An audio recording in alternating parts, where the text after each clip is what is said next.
방금 전에 사무실 떠나는 이균용 후보자 모습까지 보셨는데 임명 동의안이 국회 문턱을 결국 넘지 못했습니다. 대법원장 임명 동의안이 부결된 건 지난 1988년 이후 35년 만인데 대통령실에선 앞서 들으신 대로 대단히 유감이다 이런 입장을 밝히기도 했습니다. 하반기 전국 더 경색될 거란 전망이 지배적입니다. 오늘은 김영우 전 국민의힘 의원 또 박원석 전 정의당 의원 두 분과 함께하겠습니다. 안녕하십니까? 네, 안녕하십니까? 네, 안녕하십니까? 네, 175명이 반대했고 찬성이 118명이 찬성을 해서 결국엔 부결됐습니다. 어떤 의미를 좀 갖고 계십니까? 인사청문 과정에서부터 이균용 후보자에 대한 여러 가지 논란이 많았습니다. 그러니까 재산 형성 과정에 대한 검증에서 재산 신고를 그것도 10억대에 이르는 그런 이제 주식에 대한 재산 신고를 누락해서 그게 이제 고의적인 누락 아니냐 이런 논란이 있었고 또 증여세를 제대로 납부한 것인가 뭐 농지법 위반 논란도 있었고 자녀에 대한 아빠 찬스 논란 그리고 이균용 후보자가 그동안에 법관으로서 했던 판결이 과연 인권의 최후 보루가 돼야 될 대법원장으로서 이 소수자를 배려하는 그런 제대로 된 판결을 한 것인가 여러 가지 이제 검증 기준들에 미치지 못한다라는 이제 야당의 판단이 있었고 그럼에도 불구하고 민주당이 이걸 당론으로 부결을 결정할 것인가에 대해서 귀추가 주목됐는데 결과적으로는 당론으로 결정을 했습니다. 뭐 더불어민주당의 의석수가 워낙에 많기 때문에 민주당이 당론으로 결정하면은 뭐 부결될 수밖에 없는 상황이었고요. 결국 이제 국민들 눈높이에서 볼 때도 대법원장 후보자로서 요구되는 어떤 도덕성, 뭐 자질 이런 거에 대한 논란을 이균용 후보자 본인도 그렇고 또 정부 여당도 불식시키지 못한 게 오늘날 부결 사태의 직접적인 원인이 아닌가 싶습니다. 지금 제가 볼 때는 그 여의도 국회에서는요. 네. 아주 그 안 좋은 정치에 광풍이 불고 있다 이렇게 생각이 됩니다. 물론 그 더 훌륭하고 더 완벽한 그 후보자였으면 좋겠죠. 하지만 과연 이균용 그 후보자가 대법원장직을 수행하기에 진짜 부족할 정도의 그런 큰 결함이 있느냐, 그건 좀 따져봐야 될 문제였어요. 근데 제가 또 주목해서 보는 것은 민주당이 당론으로 채택을 해가지고 부결을 시켰습니다. 사실 인사에 있어서 국회 그 본회의에서 비밀 투표를 하는 것은 양심에 따라서 소신껏 하라는 그 취지거든요. 그 헌법 46조에 나와 있습니다. 국회의원은 국가의 이익을 위해서, 국익을 위해서 양심에 따라 직무를 행한다 이렇게 되어 있습니다. 그런데 표결 직전에 당론으로 부결을 시켰습니다. 왜 그랬을까? 그 당론으로 부결시킨 이유는 저는 제가 볼 때 이재명 당대표 방탄 시즌2가 노골적으로 시작된 것이다 이렇게 생각합니다. 오늘 법정에 이제 이재명 대표가 출두를 했습니다만은 앞으로 이제 계속해서 재판장에 나가야 법정에 나가야 되는 상황이죠. 이런 상태에서 지난번에 국회에서 체포동의안이 가결이 되지 않았습니까? 그런데 이번에는 당론으로 이것을 미리 사전에 차단한 것이죠. 그래가지고 이제 이균용 그 후보를 이제 부결시켰는데 이제는 이탈표를 용납 절대 안 하겠다라고 하는 민주당의 이제 단일 대우 이거를 이제 더 노골화시킨 것인데 결국 이렇게 되면은 그렇지 않아도 여의도 국회가 꽉 막혀 있는 상황에서 또 지금 강서구청장 선거도 있고 또 내년 총선 4월 총선 점점 다가오는 상황에서 이거 완벽하게 저는 정치 실종이다 생각을 합니다. 그리고 불필요한 잘못된 정치는 지금 너무 과잉돼 있고요. 필요한 정치는 완벽하게 지금 실종돼 있다. 이것을 어떻게 풀어 나가야 될지 정말 암담한데 어쨌거나 저는 안 좋은 길로 계속 가고 있다 생각합니다. 네, 후보자의 어떤 자격에 대한 검증이라기보다는 아까 광풍이라고 말씀하셨는데요. 그런 정치에 좀 안 좋은 면이 반영된 결과라고 해석하고 계시는데 국민의힘에선 이렇게 말했습니다. 이재명 대표를 무죄로 만들어줄 아까 방탄 시즌2라고 하셨는데 방탄 대법원장을 원하는 것이냐라며 여당이 반발하고 있습니다. 글쎄요. 뭐 그렇게까지 해석하는 건 좀 과한 것 같고요. 그리고 이균용 후보자는 굉장히 논란이 많은 대법원장 후보자였습니다. 그래서 그 새로운 대법원장 후보자를 물색할 때 적어도 그런 어떤 도덕성의 논란이 없는 이제 그런 후보자를 물색해서 국회의 인사검증을 거친다면 그걸 뭐 야당이 또 자신들의 마음에 안 드는 후보자를 해서 거부할 그런 명분은 없다고 보고요. 그럼 또 국민들의 지탄을 받게 되지 않겠습니까? 네. 저는 어쨌든 원인 제공을 지금 이제 정부나 여당 혹은 대통령이 하고 있다 이런 생각이 들어요. 이게 워낙에 이제 국정 운영의 지금 기조라는 게 야당과의 어떤 대화, 타협의 여지 없이 일방적이고 어쩌면 독선적인 그런 국정 운영을 하고 있기 때문에 그런 게 지금 여야 관계나 국회 운영에 종합적으로 영향을 미치는 거죠. 네. 저는 사실 대통령의 지금 인사가 대법원장 후보자 인사만 있는 게 아니고 청문회가 지금도 이제 진행 중인 장관 후보자들 인사청문회도 국민들이 다 지켜보셨는데요. 논란이 굉장히 많았고 또 청문회에 임하는 공직 후보자들의 태도에도 문제가 굉장히 많았습니다. 전반적으로 지금 이 정부가 그리고 대통령이 야당을 존중하지 않고 국회를 존중하지 않고 민주적 절차를 그러니까 인사청문 제도와 같은 그런 거를 존중하지 않는구나 이런 느낌을 주고 있다고 보고요. 네. 그렇기 때문에 또 야당은 야당대로 좀 경직된 그런 반응이 동시에 나오는 게 아닌가 싶고요. 앞서 이제 김영우 의원님께서 이게 꼭 필요한 정치는 실종됐고 이를테면 정쟁은 너무 과잉돼 있다. 저도 사실은 공감합니다. 이렇게 가면 내년 총선이 끝나기 전까지는 국회에서 뭔가 유의미하거나 생산적인 여야 간의 정치의 결과물이 나오기가 굉장히 어려운 상황으로 점점 치닫고 있습니다. 저는 지금이라도 이 국정 운영의 기조나 방향을 좀 전환할 주된 책임이나 또 그런 주된 역할은 대통령과 여당에게 있다고 보고요. 그 이재명 대표가 뭐 병상에서 이제 영수회담 제안을 했는데 그것도 이런지하에 거절이 됐지 않습니까? 뭐 영수회담까지는 아니더라도 다양한 채널을 통해서 필요한 정치를 복원하기 위한 그런 노력이 의식적으로 좀 필요한 시점이 아닌가 싶습니다. 네. 결과 놓고 짧게만 하나 여쭤보면 지금 찬성이 118표였거든요. 국민의힘 의석수를 감안하고 무소속 중에 여권 인사를 감안하면 한 115표 정도면 그렇게 이탈표가 좀 많지 않았던 걸로 보이기도 하고 한 두세 표 정도. 네. 이탈표에 대한 해석은 좀 어떻게 할 수 있을까요? 이탈표가 없다고 봐야 될 겁니다. 민주당은 이번에 당론으로 결정을 한 것이고요. 그 대법원장 후보를 부결시킬 수 있어요, 충분히. 뭐 적당하지 않다라고 생각하면은 국회의원이 소신 투표해가지고 부결시킬 수 있습니다. 하지만 당론으로 채택했다라고 하는 것은 완전히 다른 의미가 있는 거예요. 민주당의 정치적인 의도가 있는 거죠. 이재명 당대표의 여러 가지 앞으로 어떤 그 재판 이런 거 지연될 수밖에 없는 것이고 민주당을 우리가 이제 밖에서 봤을 때는 민주당의 그 민주주의가 굉장히 후퇴했다고 봐야 됩니다. 지금 이번에는 이제 당론으로 채택하는 바람에 비명계 의원들이 아마 전혀 지금 소신대로 못한 것 같아요. 왜냐하면은 이제 공천 다가오지 않습니까? 얼마 전에 그 체포동의안 이재명 대표 체포동의안에 가결에 참여했다고 해가지고 지금 뭐 여러 가지 수박 논쟁 또 다시 일고 있고 네. 배신자 색출을 이제 하겠다고 하는데 그런 것 때문에 비명계 목소리가 더 위축이 된 거죠. 이렇게 되면은 단일 대오이기 때문에 굉장히 단단한 민주당처럼 보일 수 있겠습니다만은 그거는 지금 그냥 봐서 그렇습니다. 오히려 민주당은 이재명 당대표의 어떤 장악력이 더 세질 것이고 국회의원 각자가 가지고 있는 소신이나 양심이나 이런 것은 이제 없어지는 거죠. 이것은 굉장히 아까 말씀이 있었습니다만 경직되고 폐쇄된 이재명 당대표의 민주당으로 이제 점점 가게 돼 있다. 네. 그렇게 되면은 당의 개혁이라든지 정치 발전이라든지 기대하기가 어렵겠죠. 네, 총선 앞두고 비명계가 소신껏 투표하지 못했다고 해석하고 계시는데 박 전 의원은 어떻게 보십니까?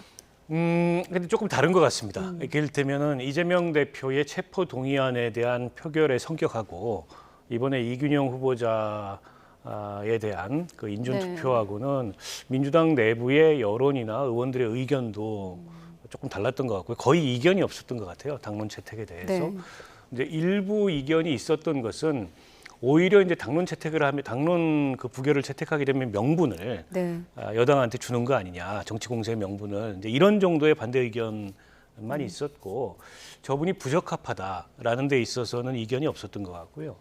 또 인사검증에 함께 참여했던 인사청문회에 참여했던 정의당 심상정 의원께서도 참여를 했는데요. 정의당도 당론으로 부결을 채택했기 때문에 야권에서 전체적으로 이균영 후보자의 청문회와 또 해명이나 또 그에 대한 여론의 반응이나 이걸 종합적으로 지켜보고 내린 결정이라고 보고요. 네.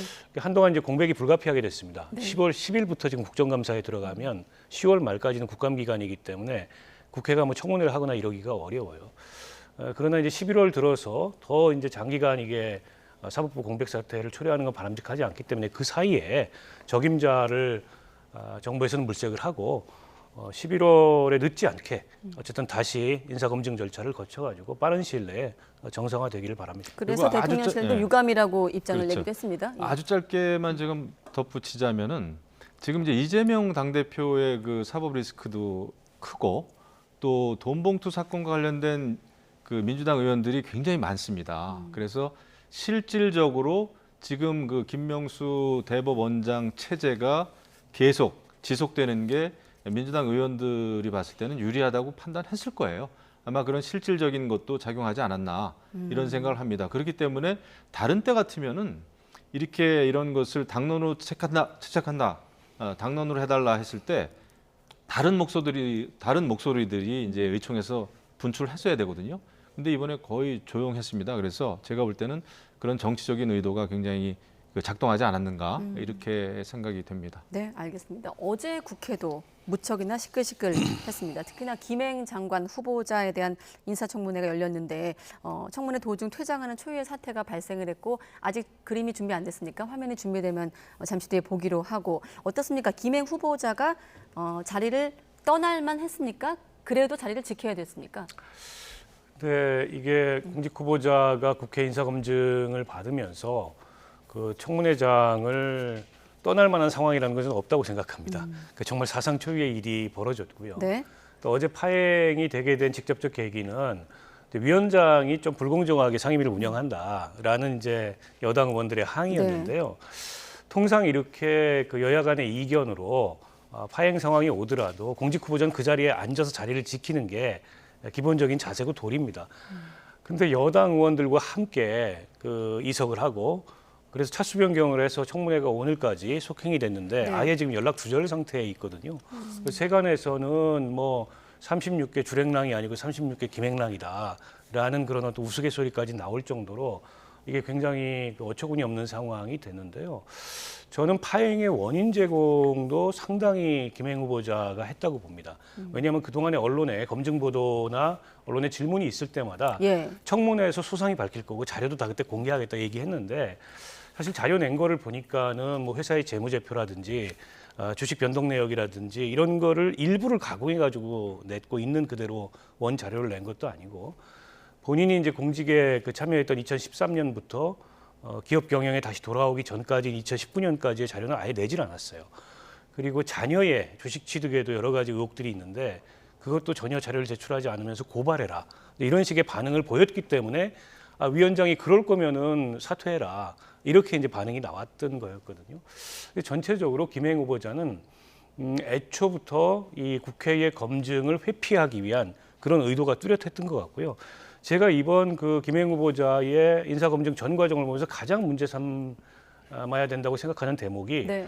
한동훈 장관의 인사검증단, 법무부 인사검증단은 아예 인사검증을 안 한 것 같습니다. 그러니까 김행 후보자의 저 장관 후보자가 된 뒷배가 뭐 김건희 여사다 이런 설까지 나오고 있지 않습니까?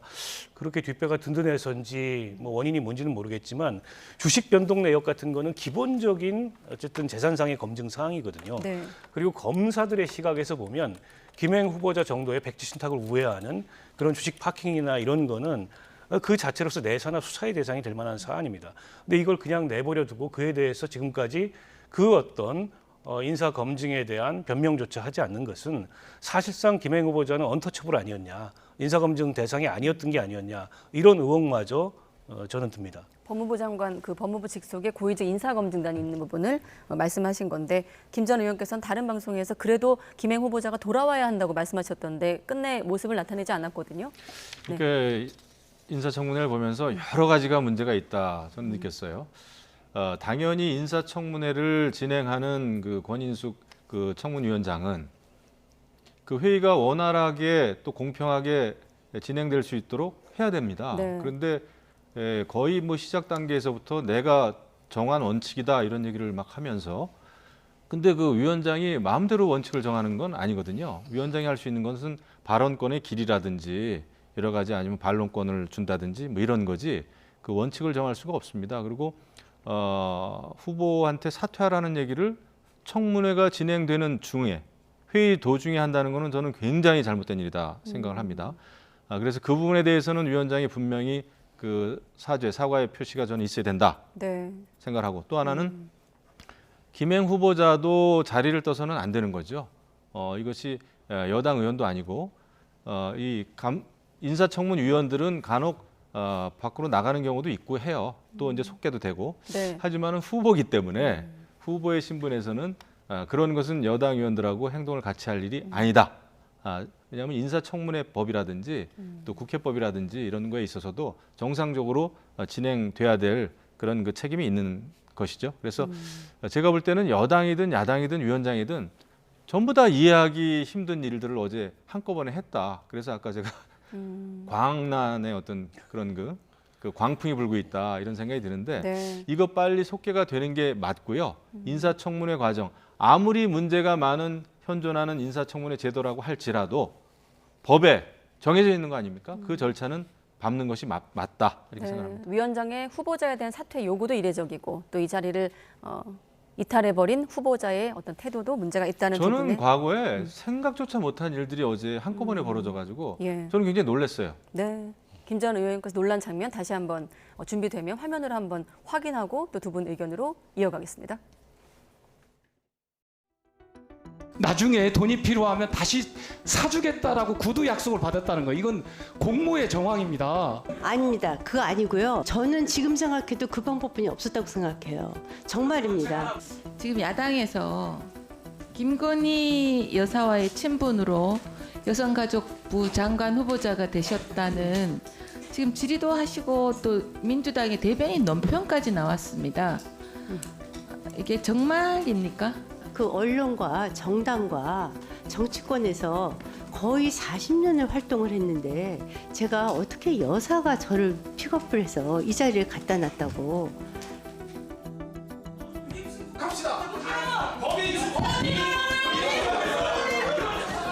후보자 앉으세요. 후보자 앉으세요.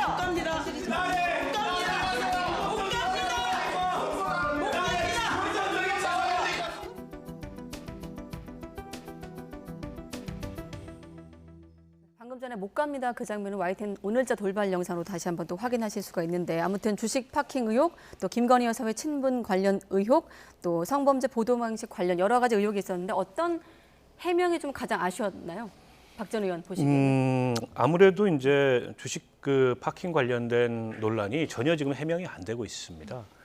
그러니까 공직자에게는 이제 주식 백지 신탁의 의무가 있는데요. 예. 그러니까 백지 신탁이라는 것은 그야말로 이제 신탁기관에 신탁을 해놓고 그 기간 동안에는 시세 변동을 이제 고정시키는, 그럼으로써 공직을 이용해서 어떤 시세 차익이나 이익을 못 누리도록 하는 그런 제도고, 그게 아니면 이제 다 팔아야 됩니다.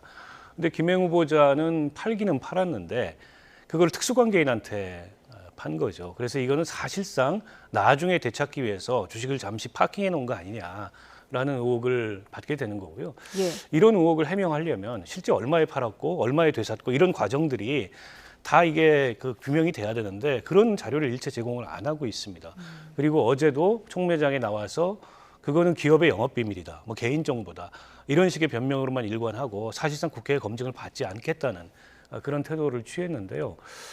그 과거의 공직 후보자와 관련돼서 저 정도의 그 재산상의 논란이 벌어지면 이거는 수사에 착수해도 무방할 만한 상황이었다고 봅니다. 이를테면 조국 전 법무부 장관이 인사검증 과정에서 이른바 펀드 관련된 논란이 벌어졌는데 그 즉시 검찰에서 압수수색이 들어가고 그게 이른바 이제 조국 사태의 도화선이 됐던 거 아니겠습니까? 이 정도 논란이고, 게다가 이것만 있는 게 아니고 지금 뭐 허위 공시 논란도 있고 배임 횡령 논란도 있고, 이게 고구마 줄기처럼 여러 가지 이 김행 후보자의 재산과 관련된, 도덕성과 관련된 논란들이 나오는데 네. 그 모든 거를 일체를 다 검증을 거부하고 있는 이런 상황이에요. 그래서 저는 지금도 그 김행 후보자는 이게 무슨 자질을 검증받을 상황이 아니고 죄질을 따져봐야 될 그런 상황이 아닌가 싶습니다. 그런 면에서 법무부가 중심이 된 인사검증단이 애초에 우려와는 다르게 애초는 너무 법적인 기준을 가지고 인사검증을 하지 않겠냐라는 우려가 있었는데 오히려 그런 법적인 기준마저도 우리 편, 내 편에게는 적용하지 않는 이런 내로남불 인사검증을 하는 게 아닌가라는 점을 지적하지 않을 수 없습니다. 지난번에 정순신 낙마 사태 때도 그 법무부 인사검증 문제를 야당이 문제 제기했는데 김 전 의원 답변까지 한번 들어보겠습니다. 근데 제가 볼 때는 뭐 좋습니다. 의혹에 대해서는 그 질의하고 또 답변을 해야 될 그 권리와 의무가 있어요. 근데 어제 인사청문회 과정을 이렇게 보니까 김건희 여사와의 그 친분 관계 아느냐 모르느냐 몇 번 만났느냐 네. 이거에 왜 이렇게 야당 의원들이 완전히 그냥 올인을 해가지고 묻는 것인지 지금 사실 여성가족부가 담당해야 될 국가적인 과제가 얼마나 많습니까? 저출산 문제, 육아 문제 굉장히 많잖아요. 근데 이런 거에 대해서 제대로 된 그 예리한 질문을 하는 야당 의원의 목소리를 들어보질 못했어요. 오로지 그냥 김건희 여사와의 관계를 이렇게 묻는 인사청문회. 제대로 된 인사청문회는 저는 아니다 생각을 합니다. 그리고 야당은 일찌감치 이번에 이제 그 윤석열 대통령이 내정한 후보들에 대해서 뭐 문체부 장관도 그렇고 네. 국방부 장관도 그렇고 이번에 여가부 장관도 그렇고 아예 안 된다라고 하는 그 결론을 미리부터 내리고 계속해서 최고위원들이나 대변인 성명이나 이런 걸 통해서 아예 안 된다라는 것을 못 박아 놓고 여기까지 온 것 같아요. 이러다 보니까 인사청문회장에서 할 일은 뭐냐? 싸우는 일밖에 없는 거죠. 그래가지고 어제 파행이 저는 일어났다 생각합니다. 네. 물론 다 잘못이 있는데 이것에 대해서는 우리가 제대로 된 인사 검증이라든지 인사청문 제도에 대해서는 정말 생각을 좀 해봐야 돼요. 이런 일이 또 일어나면은 국민들이 어떻게 생각하겠습니까? 네, 저는 알겠습니다. 이렇게 갈 수는 없다 생각합니다. 네, 좀 서둘러 가겠습니다. 유인촌 후보자 인사청문회도 마찬가지였는데 잠깐 주요 장면 보고 서둘러서 가겠습니다. 그 백서는 사실은 일방적으로 기록된 겁니다. 제 얘기를 104번씩 거론하면서 왜 저를 구속 안 시켰는지 전 지금도 궁금합니다. 막말은 제가 조금 더 변명을 드리면 감정을 자제 못해서 그때 사실은 감정 표현은 좀 과하게 했습니다만 그 뒤에 뭐 XX 이렇게 붙여놓고 이거는 다 허위고 조작입니다. 욕을 한 적은 없습니다. 자녀들의 그 독립 생계라고 한다라고 하면 지금 후보자님께서는 본인 자신의 송금 내역을 주시면 됩니다. 그런데 왜 자료를 안 주십니까? 이렇게 떳떳하게 말씀하시는데 왜 자료를 안 주시는지 모르겠어요. 근데 그런 부분은 다 개인 정보라고 생각을 해서 일단 백서에 104번 거론됐는데 왜 구속 안 시켰느냐 하는 대목이 좀 눈에 띄는데 어떤 점이 좀 눈에 띄셨습니까? 그러니까 지금 유인촌 후보자께서는 블랙리스트 논란 관련해서 그 어떤 수사도 그 어떤 사법적인 처리도 내가 받지 않았기 때문에 그 논란에 관련이 없고 MB 정권 때 블랙리스트는 없었다 이렇게 말씀을 하시는데 그게 꼭 인과관계가 떨어지든 맞아떨어지는 건 아니죠.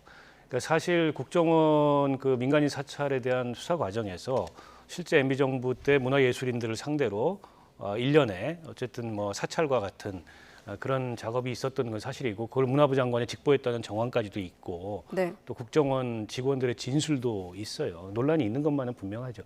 그게 처벌을 받은 만한 사항이었냐라는 거는 이제 별개의 판단이 작용한 것 같은데 처벌을 안 받았으니까 이 논란은 없는 거다라고 얘기하는 거는 꼭 합당한 말씀은 아닌 것 같고요.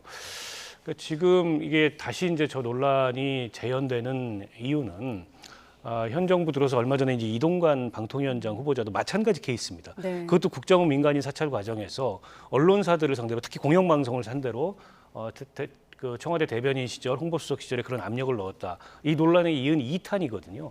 그런 문제적 인물들이 다시 현 정부 국정 운영의 중심에 돌아와서 똑같은 일을 반복하지 않겠느냐라는 우려예요. 그러면 그냥 없었다, 안 한다 이게 아니고 그런 우려가 없도록 문화예술 정책을 이렇게 펼쳐나가겠다, 투명하게 하겠다. 오히려 그런 어떤 변화된 의지를 강조하면 좋은데 계속 이제 과거에 대해서 부인만 하는 모습이어서 다소 그런 점들이 좀 아쉬웠습니다. 네, 조금 전에 이동관 방송통신위원장 언급하셨는데 대통령의 멘토로 불리는 심평 변호사가 인터뷰에서 이런 얘기를 했더라고요. 왜 MB 정권 인사로 다 채우느냐라고. 마침 또 유 후보자 역시 이른바 MB맨이기 때문에. 네. 저는 그 비판이 좀 이상해요. MB맨들 귀환했다 이러는데 네. 지금 소위 이제 보수 쪽에서 일을 잘했고 잘할 그 인재들 사실 친박계 아니면 친이계입니다. MB계 아니면 박근혜계예요. 이승만 계열은 다 돌아가셨습니다. 제가 볼 때. 그래서 이것을 왜 MB계가 귀환했냐 그러는데 그때 사실 MB 정부에서는 네. 정말 계파에 관계없이 일 잘할 사람들은 다 모였었습니다. 인재풀이 좀 컸었어요. 그렇기 때문에 그분들이 다시 이제 소환된다 이렇게 생각을 합니다. 그런 거 가지고 저는 비판을 할 수는 없다. 그리고 그 당시에도 MB 정부 때는 계파에 관계없이 뭐 최경환 장관, 뭐 친박이었지만은 장관 하지 않았습니까? 네. 유정복 장관 했습니다. 이런 식으로 계파에 관계없이 다 일을 하게 했어요. 기회를 줬습니다. 그런 분들이 이제 능력이 있고 하니까 다시 지금 이제 재소환됐는데 이거를 비판하는 거는 안 된다 생각을 하고 또 블랙리스트와 관련해 가지고 유인촌 장관하고 굉장히 연결들을 지금 야당에서 많이 하는데요. 문재인 정권 5년 동안에 문재인 정부가 가장 극렬하게 심하게 했던 것이 적폐청산이었습니다. 수백 명이 조사를 받았고요. 블랙리스트가 전혀 없었다. 저도 뭐 자신은 없습니다만은 적어도 이제 유인촌 장관이 이렇게 강하게 이야기하는 것은 본인이 관여됐거나 지시했거나 묵인했거나 이런 것은 자기가 없다라는 거 아닙니까? 그런 게 있었다면은 저는 100% 구속됐다, 처벌받았다 생각합니다. 5년 내내 했으니까요. 검찰 수사가 이루어졌기 때문에. 그래서 그런 것은 오히려 유인촌 장관을 반대하기 위한 반대가 아닌가. 블랙리스트하고 자꾸 엮고 MB맨이 귀환했다라고 하는 거. 그게 비판의 대상은 저는 돼서는 안 된다고 봅니다. 일 잘하면 저는 어느 정권의 사람이라도 재소환될 수 있는 거죠. 그래서 유인촌 장관의 이러이러한 정책적인 능력, 자질이 부족하기 때문에 잘못됐다라고 비판하면은 좋다 이겁니다. 그게 아니라 MB맨이니까 안 된다. 블랙리스트 또 그 프레임 씌워가지고 비판하는 것은 저는 반대를 위한 반대다 이렇게 생각을 합니다. 혹시 덧붙이실 말씀 있으신가요? 시간이 그래도 좀 합니다만. 유인촌 네. 장관은 인사청문 보고서가 채택이 됐어요. 네. 지금 이 와중에 좀 드문 상황이긴 한데 네. 상대적으로 지금 김행 후보자 또 신원식 후보자 이런 분들이 논란이 너무 많다 보니까 그나마 유인촌 장관은 한 번 검증을 받았던 인물이고 논란은 있지만 적격 부적격 병기해서 네. 청문 보고서 채택하자. 그나마 이 와중에 전 다행이라고 생각하고요. 그러니까 저런 논란을 이제 불식시키기 위해서 본인이 앞으로 장관이 되면 어떤 식으로 이제 문화예술 행정을 펼치느냐가 좀 남아 있다고 보고요. 네. 유인촌 장관 같은 경우에 이제 장관 2번 하시면 이번에는 더 잘해야 되지 않겠습니까? 저런 논란도 없이 뭐 그러기를 저는 바랍니다. 네, 알겠습니다. 이재명 대표 재판 어떤 내용이나 전망은 앞서 시간 관계상 취재 기자가 전한 내용으로 가름하기로 하고 당무 복귀가 임박했다는 관측이 나오면서 아까 오늘 표결 결과에 비명계가 소신껏 하지 못했다고 말씀하셨거든요. 앞으로 이재명 대표가 지금 분위기에서 어떤 태도를 취할지 한번 질문 드려보겠습니다. 지금 이제 비명계에 대해서는 아마 통합을 들고 나올 겁니다. 당장 징계를 하겠습니까? 하지만 조금 길게 봤을 때는 네. 그런 의원들에 대해서는 아마 공천 탈락, 비공천할 것이다 생각이 됩니다. 근데 당장은 이제 통합을 이야기하겠죠. 근데 네. 이재명 당대표는 이제 재판 받는 일에 성실하게 임해야 될 거고요. 제가 걱정되는 것은 다만 밖에서 봤을 때 민주당의 그 민주성은 없어지겠구나. 내부 다른 목소리 나오지 않겠구나. 이제는 완전히 이재명 당대표 방탄 시즌2가 되겠구나.